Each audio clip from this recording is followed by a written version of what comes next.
Hello everyone, स्वागत है सबका मेरे नर्सिंग यूट्यूब चैनल में। मेंटल हेल्थ नर्सिंग की लेक्चर सीरीज हम देख रहे हैं। If you do remember, we were discussing about psychiatric emergencies and we have already talked about suicide and violence. Okay, and in this session we are going to discuss about panic attacks. तो आज हम एक ऐसी बीमारी के बारे में, एक ऐसी कंडीशन के बारे में बात करने वाले हैं जो बहुत ही ज़्यादा कॉमन है और हर कोई इंसान इसके बारे में जानता है। ये सबको पता है, कम्युनिटी लेवल पे बहुत ज़्यादा ये देखने को मिलती है। तो आज हम बात करने वाले हैं घबराहट के बारे में, जिसको हम बोलते हैं पैनिक अटैक्स। ओके, तो ये एक ऐसी कंडीशन है जो किसी में भी देखी जा सकती है। ऐसा नहीं कि सिर्फ ओल्ड एज लोगों में ही ये देखी जाएगी, लेकिन जो 20 to 25 ईयर वाला है, जो एज ग्रुप वाला जो ग्रुप है, उनमें जो बहुत ज़्यादा हेल्दी लोग होते हैं उनमें भी ये देखी जा सकती है।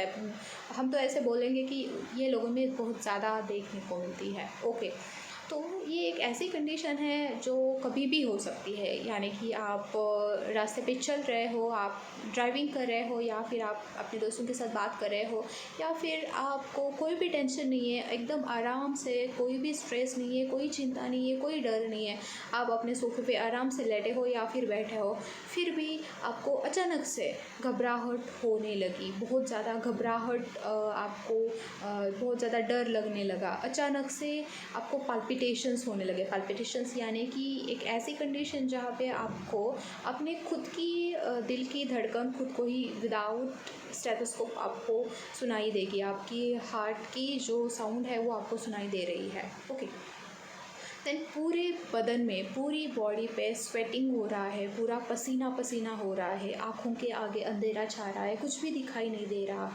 ओके, जिसको हम बोलते हैं ब्लर्ड विजन। देन पैरास्थेसिस, एक ऐसी कंडीशन जहाँ पे इंसान को लगता है एक साथ बहुत सारी सुइयाँ मुझे चुभाई जा रही है, या फिर बहुत सारी चींटियाँ मुझे एक साथ मिलके काट रही है। ऐसा वाला पेन, ऐसा वाला सेंसेशन इंसान को होने लगता है, जिसको हम बोलते हैं पैरास्थेसिस, यानी कि tingling sensation. Okay, then choking sensation होता है। ऐसा लगता है कि गले में कुछ तो अटक रहा है, कुछ तो ब्लॉक कर रहा है। ब्रीदिंग डिफ़िकल्टीज़ होने लगती है, सांस लेने में दिक्कत होती है, इंसान ही सांस ही नहीं ले पाता।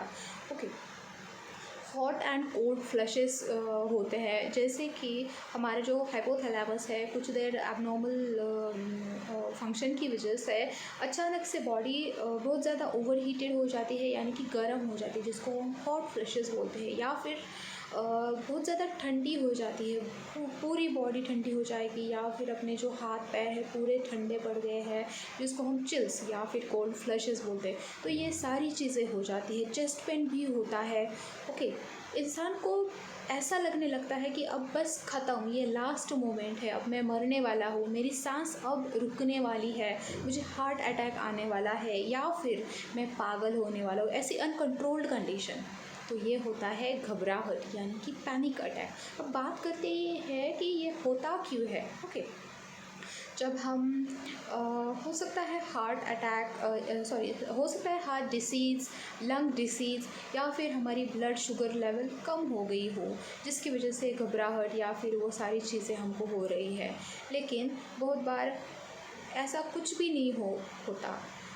सिटी स्कैन, MRI, ECG सब कुछ नॉर्मल है, कुछ भी एबनॉर्मलिटी हमारी बॉडी में नहीं है, फिर भी ये हो रहा है, तो इंसान और ज़्यादा डर जाता है। मतलब हो क्या रहा है मेरे साथ, सब कुछ तो ठीक है, फिर भी मुझे ये घबराहट वाली, मतलब अचानक से ये दौरे कहाँ से फिर जाते हैं, तो इंसान और ज़्यादा डर जाता है। एक्चुअली इसका रीज़न हो सकता है अपने चाइल्डहुड से इसका कुछ कनेक्शन हो, जैसे कि आपने सेक्सुअल अब्यूज़ आपने सुना होगा, चाइल्ड अब्यूज़ सुना होगा, जिसमें छोटे बच्चों को डराया धमकाया जाता है, उनको मारा पीटा जाता है, सेक्सुअली कुछ गलत उनके साथ हो जाता है, या फिर उनको सेपरेशन, यानी कि अपने माता पिता से दूर रहना। जैसी छोटी सी बात है, बच्चों को हॉस्टल में हम एडमिशन करा देते हैं, देखने के लिए तो छोटी बात है, लेकिन बच्चों के दिमाग के अंदर बहुत ज़्यादा डर बैठ जाता है अपने पेरेंट्स से दूर होने का। ओके, तो ये भी एक रीज़न हो सकता है। बहुत बार कुछ ना कुछ ऐसा इंसिडेंस हो जाता है, ऐसी चीज़ें देखने को मिलती है जिसका डर मन में एकदम से बैठ जाता है। ओके, ऐसी कुछ ना कुछ घटनाएं, जैसे कुछ गलत होते हुए देख लिया हो, जो मतलब बहुत ज़्यादा डरावनी चीज़ देख ली, ऐसा कुछ इंसिडेंस हो गया हो। ओके, तो मतलब जैसे उम्र हो जाती है इंसान वो सब कुछ चीज़ें धीरे धीरे भूल जाता है, बड़ा होने तक शायद सब कुछ भूल जाए, उसको कुछ याद भी ना हो कि बचपन में क्या हुआ था या फिर ऐसा कुछ हुआ भी था। ओके, लेकिन हमारा जो अनकॉन्शियस माइंड है वो कुछ नहीं भूलता, उसमें वो सारी चीज़ें हमारी स्टोर रहती है, वो कुछ भी नहीं भूलता, हर एक चीज़ उसमें स्टोर हो जाती है। तो वो जो बचपन का डर था जो दिमाग में बैठ गया था, वो वाला फियर, वो डर, वो एंग्जाइटी, वो स्ट्रेस जो कुछ था, ओके, वो सब कुछ अब ये पैनिक अटैक्स के द्वारा हमारे मतलब पैनिक्स अटैक्स के द्वारा ये बाहर आने लगता है। तो ये एक रीज़न हो सकता है। ओके, तो ये तो था एटियोलॉजी। देन बात करते हैं मैनेजमेंट कि आपके साथ कोई इंसान है जिसको अचानक से मतलब पैनिक अटैक्स हो रहा है, तो अब क्या करें।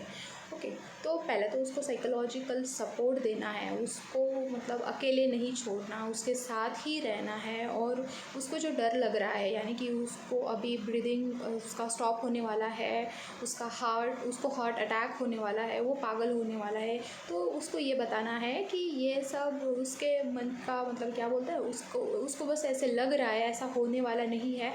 विदिन 30 to 60 सेकेंड वो ठीक हो जाएगा, क्योंकि विदाउट ट्रीटमेंट ये ठीक हो जाता है, इंसान सेटल हो जाता है without treatment within 30 to 60 second.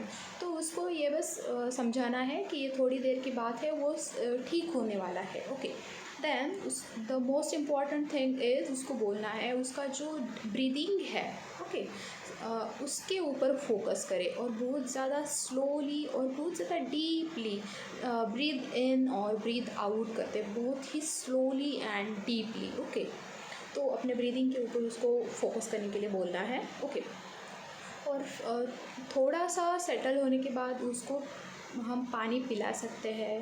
Okay, आराम से बिठा सकते हैं और फिर वो थोड़ी देर में फिर वो सेटल हो जाएगा, नॉर्मल हो जाएगा। तो ये तो हो गया ट्रीटमेंट। अगर हॉस्पिटल में है तो फिर उसको डॉक्टर्स डायज़ेपाम देंगे, ओके, लोराज़ेपाम या फिर डायज़ेपाम देके पेशेंट को स्टेबल करेंगे।